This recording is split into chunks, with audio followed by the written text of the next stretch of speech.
আসসালামু আলাইকুম viewers, welcome back to our YouTube channel মুভিন ব্লগস। আজকে আপনার জন্য আরেকটি সহজ রেসিপি নিচ্ছি, সেটা হচ্ছে কলিজা ভুনা। তো সবচেয়ে সহজ রেসিপিতে কীভাবে কলিজা ভুনা করতে হবে সেটার জন্য যা যা লাগছে সেই রেসিপিতে চলে যাচ্ছি। তো প্রথমে আমাদের যা যা লাগছে, এখানে প্রথমে নিয়ে নিয়েছি আমরা কলিজা। এখানে কলিজাগুলোকে আমরা কেটে ধুয়ে রেখে দিয়েছি। আমরা কলিজাগুলোকে প্রথমে সিদ্ধ করব। এটার জন্য একটি কড়াইয়ের মধ্যে একটু পরিমাণ মতো পানি নিয়ে নিয়েছি, যাতে কলিজাগুলো সিদ্ধ করতে পারি। পানিটা গরম হয়ে আসার পর এরকম বলক এসে যাবে, তখন আমরা যেটা করব, এই সময় আমরা এই কলিজাগুলো পানির মধ্যে দিয়ে দিই।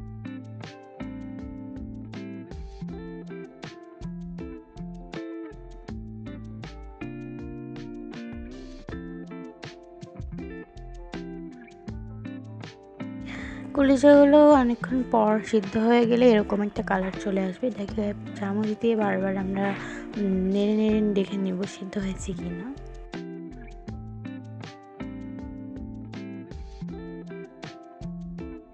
এ পর্যায়ে দেখতে পাচ্ছি যে আমাদের কলিজাটা সিদ্ধ হয়ে গেছে। তো আমরা চলে যাব বাকি রেসিপিতে। এবার আমরা একটি কড়াইয়ের মধ্যে পরিমাণ মতো এখানে সরষের তেল নিয়ে নিয়েছি। আপনারা সরষের তেল, সয়াবিন তেল, যে কোনো টাইপের তেল ইউজ করতে পারবেন, এটা অপশনাল।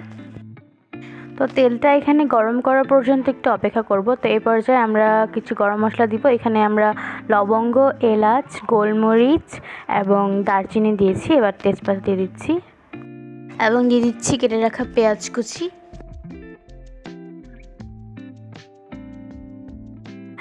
মশলাগুলো দেওয়ার পর এটাকে ভালোভাবে নেড়ে চেড়ে ভেজে নিতে হবে।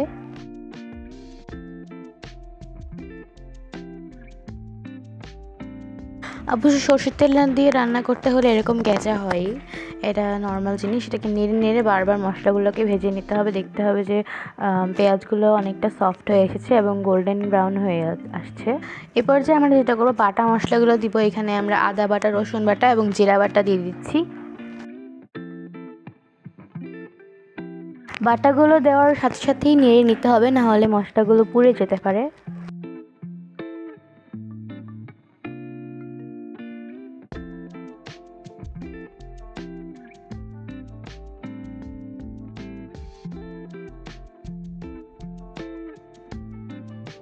মশলাগুলো নাড়ার পর এক পর্যায়ে আমরা এখানে পরিমাণ মতো হলুদ গুঁড়ো এবং মরিচ গুঁড়ো দিয়ে দিচ্ছি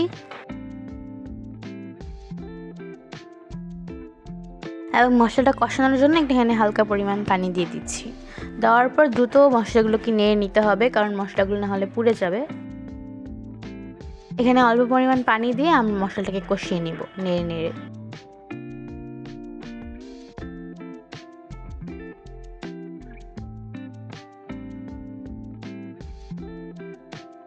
কিছুক্ষণ পর যখন মশলা থেকে তেলটাই হালকা ছেড়ে দিবে, তখন আমরা এর মধ্যে কলিজাগুলো অ্যাড করে দিব। কলিজাগুলো দেওয়ার পর এটাকে আবার ভালোভাবে নেড়ে নিতে হবে হালকা।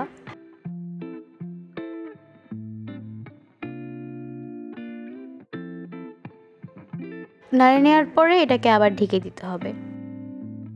কিছুক্ষণ পর আমরা ঢাকনাটা উঁচু করব। উঁচু করার পর দেখব যে অনেকটা পানি ছেড়ে দিয়েছে।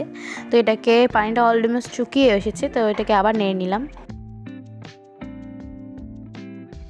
এ পর্যায়ে আমরা আরও কিছু পরিমাণ পানি অ্যাড করে দিচ্ছি।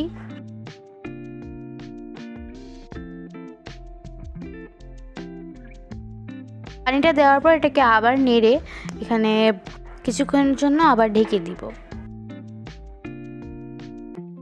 আবার কয়েক মিনিট পর ব্যাক করলাম। এখানে ঢাকনাটা উঁচু করার পর দেখছি যে পানিটা আবার শুকিয়ে এসেছে। তো এটাকে আমরা হালকা করে আবার নেড়ে দিচ্ছি।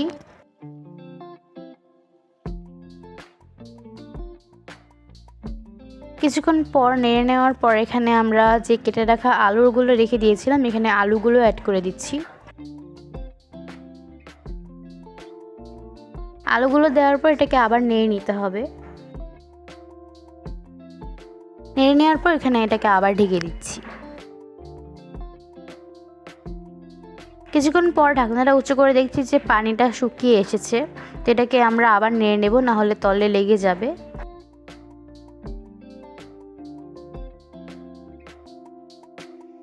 নেড়ে নেওয়ার উল্টে পাল্টিয়ে এটাকে কিছুক্ষণের জন্য নেড়ে নিতে হবে।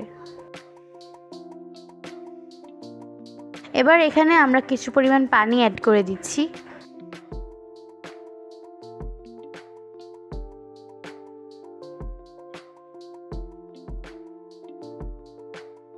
তারপর পানি অ্যাড করার পর এটাকে আবার ঢেকে দিব। প্রতিটা রান্নার প্রসেসেই আমরা পানি অ্যাড করেছি 2-1 বার করতে হবে, না হলে তো সিদ্ধ হবে না। কিছুক্ষণ পর দেখবো যে পানিতে বলক উঠে গেছে, এটাকে হালকা হালকা নেড়ে নিতে হবে বারবার। এ পর্যায়ে এখানে আমরা একটু স্বাদ মতো গরম মশলার গুঁড়ো দিয়ে দিচ্ছি। গরম মশলাটা দেওয়ার পর এটাকে আবার আমরা একটু নেড়ে নিব। নেড়ে নেওয়ার পর এটাকে আবার ঢেকে দিচ্ছি। কয়েক মিনিট পর এখানে আমরা আবার এসে দেখছি যে পানিটা শুকিয়ে এসেছে, তো এটাকে আবার আলতো করে নেড়ে নিতে হবে। অবশ্যই হালকা হালকা করে নেড়ে নিতে হবে, নেড়ে দেখতে হবে যে তলে লেগে গেছে কিনা। এটা আমাদের অলমোস্ট রান্নার শেষ পর্যায়ে। এখানে আমরা শেষ পর্যায়ে আমরা টালা জিরা গুঁড়ো দিয়ে দিচ্ছি স্বাদ মতো। দেওয়ার পর এটাকে আবার একটু নেড়ে নিচ্ছি। নেড়ে নেওয়ার পর এখানে এটাকে আমরা আবার ঢেকে দিচ্ছি। ঢেকে দিয়ে জাল বন্ধ করে পরিবেশন করব। তো পরিবেশনের পর দেখতে পাচ্ছেন তৈরি হয়ে গেল খুব সহজ পদ্ধতিতে কলিজা ভুনা। তো অবশ্যই আমাদের ভিডিওকে অবশ্যই লাইক করবেন, আমাদেরকে সাপোর্ট করার জন্য আমাদেরকে সাবস্ক্রাইব করবেন এবং কমেন্ট করবেন। Thank you.